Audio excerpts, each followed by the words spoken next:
Communicate? What, and a man out here? Yeah, I believe there might be a dead person on the beach. This is a case that starts in the shadows, and it involved a series of murders that terrorized the gay community, but were barely acknowledged by the mainstream press. Men that were found stabbed, dumped near beaches or in the bushes, their identities hidden, and their killers long gone. But there was one detail that stood out, a rumor that the killer might have lured the victims by drawing them. A quiet young man with a sketchpad who would meet his victims in bars, show them the portraits that he just drew, and lure them in that way. Today, San Francisco detectives believe that they know who he is. In fact, they've known for decades, but he's never been arrested. Why? Because the people that survived the attacks were too afraid to come forward. But before we get to know who he might be now, living by all accounts openly gay and unbothered, we need to go back to the first body.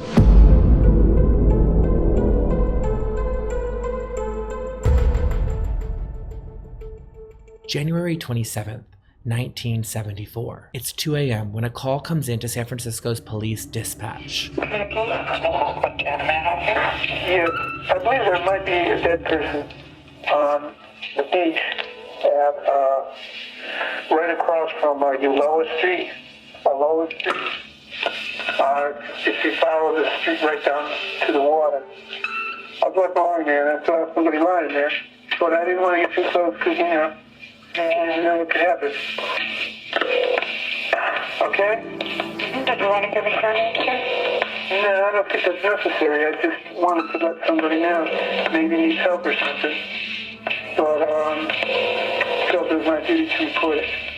Oh, okay, fine. Let's check it out. Okay. Bye. Minutes later, officers arrive at Ocean Beach. It's freezing and dark and just totally deserted. And they do find the body. Only it's not just laying there like the caller had said. It's out in the surf. It's being dragged out into the sea. Officers have to wade in to pull it back into shore. The man is still clothed, but 17 stab wounds tear through his chest and his back, with defensive wounds on his hands. The man is clearly dead and clearly murdered. But that's not the only thing that's bothering investigators. What was the caller doing out there at 2 a.m. in the morning with no flashlight on a pitch black beach known mainly for gay cruising? And more importantly, how did he spot the body in the water? The man who was murdered was identified days later as 50-year-old Gerald Kavanagh, a Canadian World War II vet who had been stopped once before in that same area on suspicion of public sex. That is actually why they had his fingerprints in the first place and were able to identify him. He had no ID on him, no wallet, no phone. Police believe that he was murdered right there on that beach, but there were no weapons, no witnesses, and really no suspects. At the time, police just write it off. They think of it as a one-off, a strange murder in a strange place, and no one really seems interested in digging any further. Gerald's murder unfortunately gets barely any media coverage, and the papers that did decide to cover it avoided framing the murder as a hate crime, and the word gay didn't appear in any connection to this man's name. The gay community really noticed that silence. A man was murdered, stabbed 17 times on a known gay cruising beach, and it seemed like the city was barely blinking. And then it happens again. June 25th, 1974, so 5 months later, a man is found stabbed to death in Golden Gate Park. His name is Joseph Stevens, but everyone knew him as Jay. He was 27 years old, fabulous, magnetic, and a pioneer in the city's drag scene. He regularly performed and hosted shows at Finocchio's, a club that many credit as one of the birthplaces of modern American drag. He was the MC, the voice, the energy, and really the icon at the center of it all. His younger sister Melissa later said that there was no doubt in her mind that if Jay were alive today, he would identify as a trans woman. But in the 70s, language around gender identity was limited. Because Jay used him and his pronouns throughout his entire life, that's just what I'm going to use going forward when talking about Jay. On the night that he was killed, Jay had been out at the Cabaret Club in North Beach. Witnesses saw him leave shortly before midnight. No one saw who he left with, or if he even left with anyone at all. But hours later, a woman living near the park told police that she heard a man screaming for help. She called that in, and yet somehow,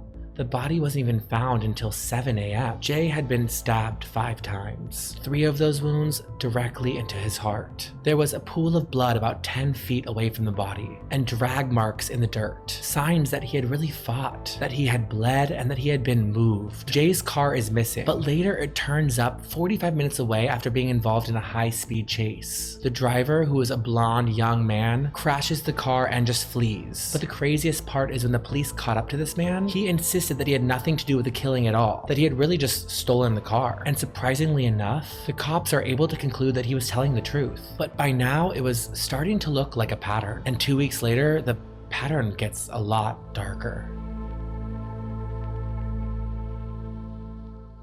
Another man is found near Ocean Beach. This time, it really becomes unbearable. We have Gerald, we have Jay, and now a man named Klaus. He's 31 years old, a German immigrant and a father of 2, and he's been brutally stabbed, nearly decapitated. Police were able to trace him back to the Castro district and learn that he was last seen leaving the gay bar around 2 a.m. This time it becomes unbearable. All men, all known or suspected to be gay, all found at or near known cruising spots, and all stabbed dozens of times. And yet the police remain largely quiet. No warnings to the public, no task force, no headlines, just whispers. That silence, it really said everything. In 1974, being gay in San Francisco could still land you in jail. Yes, this was post-Stonewall, and yes, San Francisco was already becoming a haven for queer people, but the danger hadn't disappeared just yet. Morality laws were still on the books. Sodomy was still a criminal offense in California. Police officers actively posed as gay men to entrap others in parks or public restrooms, arresting them for lewd conduct or soliciting. I mean, having a condom in your pocket could be used as evidence against you. It seemed that even just holding another man's hand in the wrong place could make you a target. So imagine being a gay man in that era. You're already hiding, already watching every move, and then someone in your community is murdered, and the press barely covers it. The police give vague statements, and if you try to speak out or report something suspicious, you risk being outed or losing your job or getting arrested yourself. For a lot of people, and I don't blame them, silence was survival. But silent or not, the community's paying attention. By the time the 4th victim is found, a decorated Vietnam veteran and nurse named Frederick Kappen, the gay bars are buzzing with fear. Frederick had been stabbed 16 times. He was last seen at Bojangles, the same bar where Klaus was spotted. Something was happening. Someone was hunting gay men, and it seemed that they were not stopping.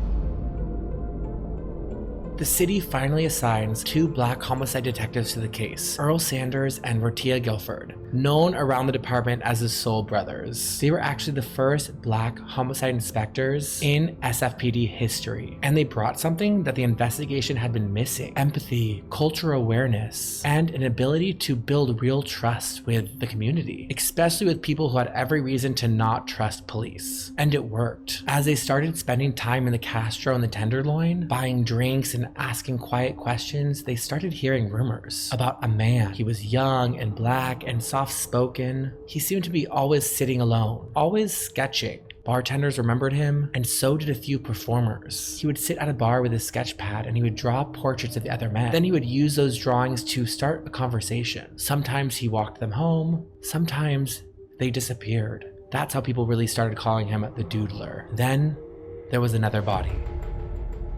June of 1975, Harold Goldberg, a 66-year-old Swedish sailor, is found mummified in bushes near a golf course. The coroner said that he must have been there for 10 to 30 days. His pants are unzipped, no wallet, and no ID. Weeks later, there is a breakthrough. A man stumbles into the ER, bleeding, stabbed, and very, very near death. But he refuses to cooperate. He's a European diplomat, terrified of being outed. Eventually, he tells police what had happened. He met a young black man at a diner at around 2 a.m. after a nearby gay bar closed. They bonded over art. The man had apparently been sketching animals on a napkin. The diplomat, who had art training himself, decided to invite the man back to his apartment. At first, everything seemed fine, but then, weirdly enough, the artist locked himself in the bathroom and he wouldn't come out for over half an hour. And when he finally emerged, he attacked, shouting, quote, "You guys are all alike,"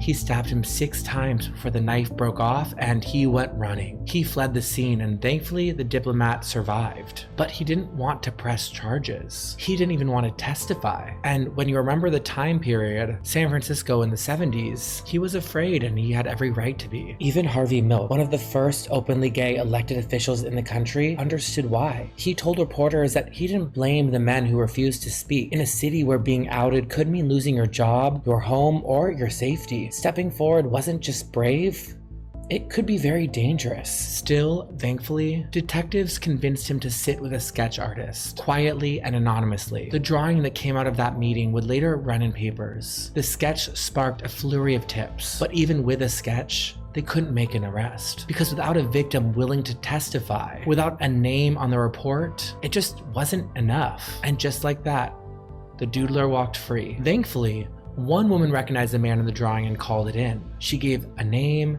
an address, even a license plate, but nothing happened. No arrest, no follow-up, just silence again. So she called again with the same tip, same details, and she was determined that she knew who this man was, and she was confused why they weren't listening to her and making any sort of arrests. Then came another call, this one from a secretary at Highland Hospital. Her boss, a psychiatrist, was treating a young man for, quote, struggles with same-sex attraction, and this patient, he had actually confessed to multiple murders, including some that sounded an awful lot like what was happening in San Francisco. 3 days later, the psychiatrist himself confirmed it. He told police point blank, quote, my patient is the Doodler. He said the man had described the killings in chilling detail, who the victims were, how it happened, even where. That should have been the break that solved the case. But it wasn't, because without a formal warrant or the patient's consent, the doctor couldn't reveal his name. And this was 1974, and at that time, the therapist-patient confidentiality laws were murky, especially around confessions of past crimes. Even with a suspected serial killer in his office, the psychiatrist's hands were just tied. The detectives knew who the Doodler was, but they couldn't touch him. Police brought the suspect in for questioning. He came voluntarily with no lawyer. He denied being the killer, but admitted to struggling with his sexuality, saying that he'd been, quote, cured through therapy. Police couldn't make the case stick. Unfortunately,